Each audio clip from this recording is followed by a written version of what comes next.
আজকের ব্লগে আছে গাঠি চিংড়ি কষা।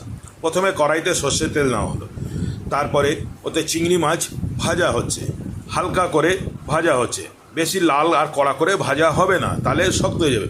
মাছ ভাজা তুলে নেওয়ার পর ওই একই তেলে কেটে রাখা গাঠি কচু সুন্দর করে ভেজে নেওয়া হচ্ছে, সামান্য একটু লবণ দিয়ে গাঠি কচুটা ভেজে নেওয়া হলো। গাঠি কচুটা তুলে নেওয়ার পর ওই একই তেলে শুকনো লঙ্কা এবং গোটা সাদা জিরে ফোড়ন দেওয়া হলো। তার মধ্যে দেওয়া হলো আগের থেকে বেটে রাখা আদা, জিরে, কাঁচা লঙ্কা। তার মধ্যে হলুদ গুঁড়ো মিশিয়ে দেওয়া হলো, সামান্য স্বাদের জন্য লবণ দিয়ে ভেজে রাখা গাঠি কচু দিয়ে সুন্দর করে ওটাকে কষানো হচ্ছে। যখনই ওটা কষানো হয়ে আসলো তখন ওতে আগের থেকে করে রাখা গরম জল মিশিয়ে দেওয়া হলো, দিয়ে ওটা ঢাকা দেওয়া হলো।